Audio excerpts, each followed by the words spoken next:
Y estamos al aire en el programa radial de ¿Qué pasa? Y estamos comunicados con Diego Born. Diego es sociólogo y es subsecretario de Planeamiento en el Ministerio de Educación de la provincia. En realidad es la Dirección de Cultura y Educación de la provincia. Pero el sociólogo Diego Born es el que está encargado de pensar nada más ni nada menos que cómo hacemos para volver a clases, ¿no? Cómo hacen nuestros hijos, nuestros sobrinos para volver a clase cuando pase la pandemia o que empezar a ensayar algo en las próximas semanas. De eso nos estará hablando Diego. Diego, ¿cómo estás? Acá Ariel Gómez de ¿Qué pasa web? Buenas tardes. Buenas tardes, ¿cómo te va? ¿Cómo estás, Diego? Bueno, un poco esto, la situación educativa es una de las que ha generado la pandemia y que ha generado las restricciones que impone la cuarentena, es una de las situaciones que más ansiedad, que angustia están generando en cuanto a la incertidumbre que genera.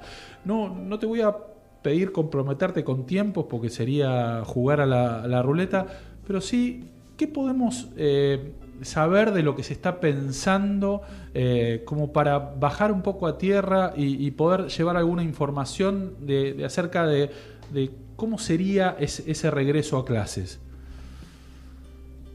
Bueno, en realidad estamos en una situación en la cual estamos analizando toda la información y escuchando todas las voces, principalmente la de la autoridad sanitaria, que es quien va a regir los tiempos de la vuelta a clase. O sea, nosotros no es que existe un secreto respecto a cuándo se vuelve, cuándo no se vuelve. Es algo que todavía para nosotros es una incertidumbre y que se irá viendo en función de cómo evolucione la situación epidemiológica.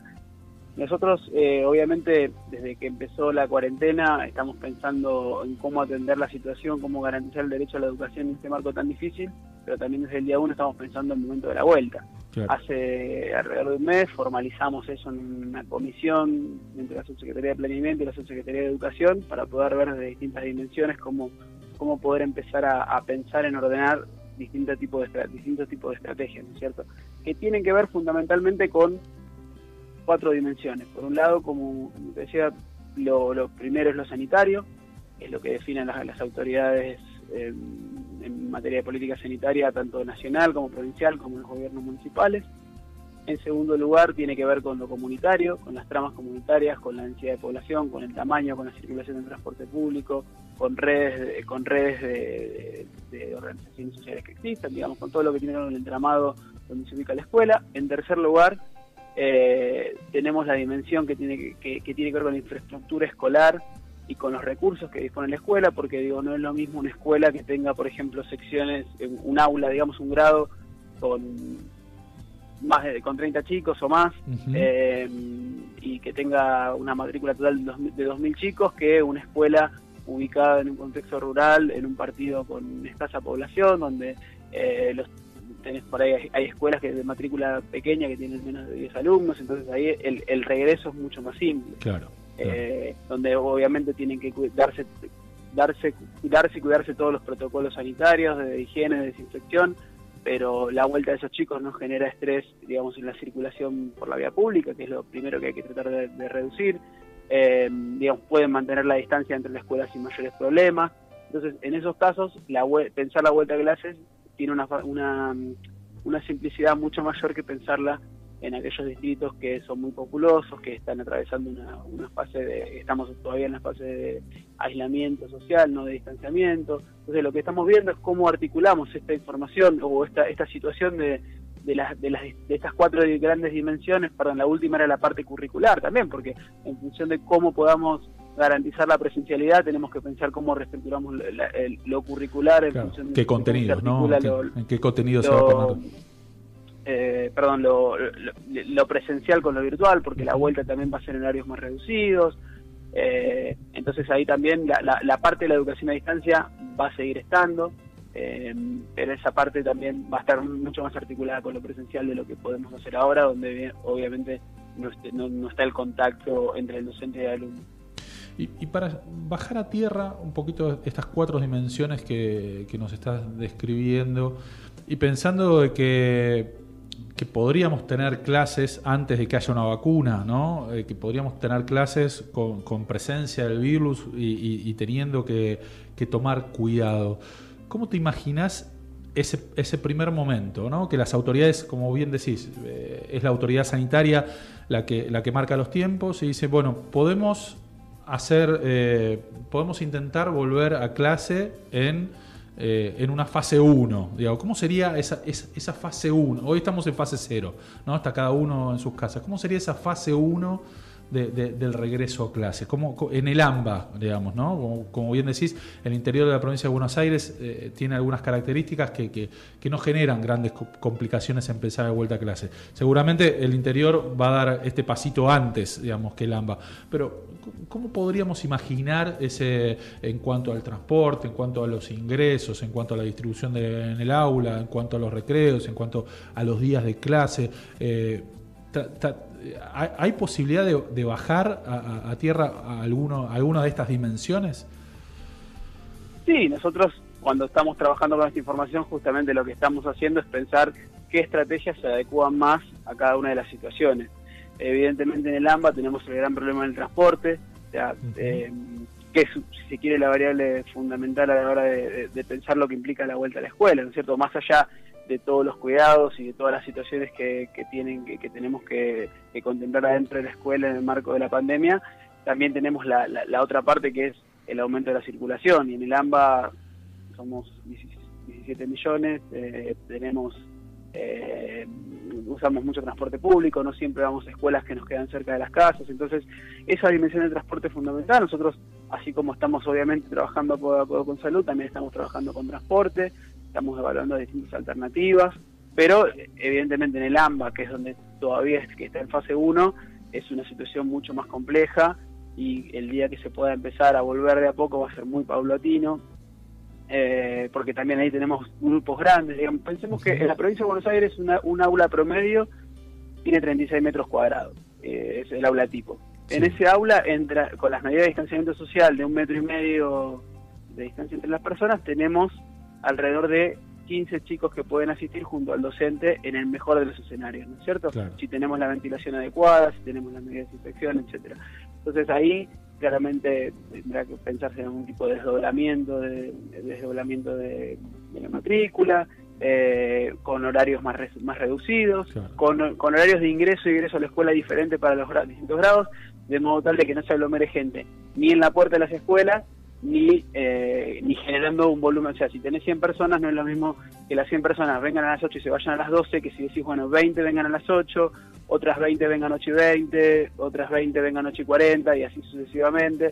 Vamos alternando horarios. La idea también es privilegiar a los primeros y a los últimos años de cada nivel, porque con los años intermedios digamos, el calendario académico o la currícula se va a integrar con el año que viene. Entonces, en ese sentido, uno puede trabajar fuertemente el año que viene con los años intermedios, pero con los chicos que están llegando y que recién están integrando, que necesitan ese periodo de adaptación, y más aún con los chicos que se están yendo, que se terminan la secundaria o que se insertan al mercado de trabajo, que siguen sus estudios superiores, tenemos que focalizar también ahí el esfuerzo, porque es más imprescindible que sean esos segmentos los que tengan mayor presencialidad. Todos van a tener, nuestra apuesta es a que todos tengan la educación, una educación de calidad. Estamos haciendo todos los esfuerzos posibles por pensar y por generar, por tener los recursos para que en el marco tan complejo que estamos viviendo se pueda lograr el mejor resultado posible. Pero bueno, también tenemos esta cuestión sabemos que vamos a tener restricciones, entonces al momento de pensar tenemos como esta priorización pedagógica, por un lado los primeros y los últimos años, por otro lado los chicos que no han podido mantener la continuidad pedagógica a distancia durante estos meses, ¿no es cierto? También se va a hacer un segmento priorizado para el momento de la vuelta a clase. Claro. Sobre eso te iba a preguntar, porque para pensar una estrategia que implique estas dos modalidades, presencial y a distancia, alguna evaluación deben tener de cómo está funcionando en este momento, que es totalmente a distancia, en cuanto a el alcance. Primero, ¿cuántos tienen algún indicador, algún número de qué porcentaje de chicos están manteniendo algún tipo de contacto, alguna forma de escolarización a distancia? Sí, mira, nosotros hicimos un estudio que es un estudio, digamos, no es un estudio probabilístico, no es representativo de toda la población, sino que fue una encuesta voluntaria que respondieron 220.000 familias, que es un número enorme, que nos contaron cómo transitan esta continuidad pedagógica durante la cuarentena, y ahí encontramos que casi la totalidad de las familias indica que ha tenido algún tipo de contacto con la escuela, 99%, digo que esa con una frecuencia cerca del 80%, con una frecuencia, más del 80% con una frecuencia de al menos 2 veces a la semana, comunicándose con la escuela. En el caso del nivel secundario, 4 de cada 5 chicos tienen interacción directa con su docente, o sea, no es que la familia habla con el director o habla con un profesor, sino que directamente el chico está en contacto con su docente, pero también sabemos que pero también sabemos que esto está dejando afuera al segmento quizás más importante en términos del costo que está pagando por esta situación, que son los chicos que no tienen conectividad, digamos que no tienen el equipamiento, la conectividad necesaria. Claro. Eso nos preocupa muchísimo porque el sistema educativo es desigual, lo ha sido siempre, tiene todas las desigualdades, la desigualdad social se refleja también en lo que pasa en la escuela, y este contexto extrema esas diferencias. Entonces nuestro objetivo es también apuntar todos los cañones a reducir esa brecha en la educación que reciben los chicos de acuerdo a los recursos con los que cuentan, ¿no? Y nosotros hemos impreso 8,5 millones de cuadernillos hasta el momento, junto con Nación, para entregar a los chicos, para que puedan hacer sus tareas, que tienen con cuadernillos de actividades lúdicas, con cuadernillos de actividades pedagógicas, y lo seguimos haciendo. Empezamos llegando a 600.000 estudiantes, y fuimos incrementando esa cantidad, y estamos llegando a más de 1.100.000 estudiantes con cuadernillos de continuidad pedagógica en el sector estatal y también en el sector privado de las escuelas subvencionadas que atienden a matrícula más vulnerable. Claro. Entonces, ahí está un poco, ese segmento es el más difícil de llegar, porque por definición, digamos, al no tener conectividad no nos contestan la encuesta, entonces tenemos ahí ese tema de que nos cuesta cuantificarlo también, pero tenemos relevamientos respecto a... Hemos implementado muchos relevamientos de información en estos meses. La verdad que hay un trabajo enorme de docentes y directivos un trabajo a destajo para poder darnos un montón de información, que es lo que estamos usando ahora y lo que nos sirve para pensar y para poder planificar del mejor modo posible. Y ahí sabemos también los chicos que tienen equipamiento, que tienen conectividad, quienes no. Entonces, bueno, eso también nos permite pensar mejores estrategias, digamos, en aquellos lugares donde haya más dificultades para el mantenimiento de la educación a distancia, habrá más recursos impresos para que los chicos puedan hacer las tareas, digamos. Por eso es como que son muchísimas dimensiones que tenemos que tener en cuenta, y todo esto siempre va a ser en el marco de un diálogo, porque nosotros desde acá no es que vamos a decir esta escuela tiene que implementar tal modelo, no, eso va a ser una discusión en la que participe la comunidad local, que participen los gremios, que participen los referentes de educación y de salud de cada municipio, la línea de inspección. Digamos, nosotros tenemos mucha información, estamos analizándola, buscando las mejores maneras de articularla, pero sabemos que siempre, en definitiva, el modelo de vuelta a clase va a ser específico de cada escuela, porque cada escuela tiene sus particularidades y deberá adaptándose a ciertos lineamientos obligatorios, obviamente, que tienen que ver fundamentalmente con todo lo que es la higiene y el aspecto sanitario y la capacidad que pueda tener la escuela para albergar un determinado número de alumnos.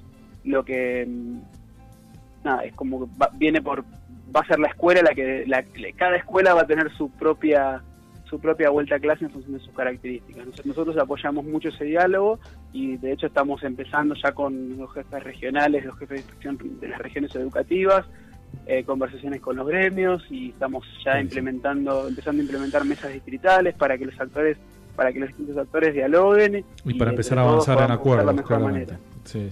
Estamos hablando con Diego Born, subsecretario de Planeamiento del área de educación de la provincia de Buenos Aires, quien está, uno de las personas está pensando en cómo sería el regreso a clase en este contexto de pandemia. Diego, te hago la última pregunta. Hay mucha discusión sobre cuarentena sí, cuarentena no, apertura, menos apertura. Ahora, a nosotros nos pasa que cada vez que publicamos en el portal alguna noticia con respecto a lo que se está pensando en la vuelta a clase, en nuestras redes sociales la reacción de los lectores es casi unánime en contra de un regreso, de pensar en regreso a clase, con lo cual se ve un miedo muy grande por parte de padres, de familias, en la posibilidad de mandar a los chicos a clase y que puedan contagiarse. También, muchas personas cercanas nos cuentan de chicos que por ahí no quieren salir ni siquiera a los pocos espacios que están permitidos, o por ahí acompañan a hacer las compras y demás. ¿Cómo piensan abordar esto? Que seguramente va a ser un tema más que importante a la hora de decir, bueno, vamos a dar este paso. Sí, la dimensión afectiva es sumamente importante. La cuestión que vos planteabas antes de la cuarentena sí, cuarentena no, uno ve en una misma persona que un día dice una cosa, sí, el otro día plantea lo otro, y no es que digamos que esté mintiendo ni que sea... No, son aspectos emocionales. Tiene que ver con lo que todos estamos viviendo, claro, sí. Con lo que es una situación inédita para todos, donde todo es prueba de error, donde todo es sensaciones distintas que nos atraviesan, como vemos como el pensamiento social que uno puede ver a partir de las encuestas o las entrevistas que se hacen, como que la gente a la vez entiende la situación, pero bueno, eso no implica que no deje de ser desgastante estar casi 4 meses en esta situación. En el caso de los chicos particularmente, nosotros la dimensión afectiva la trabajamos muchísimo.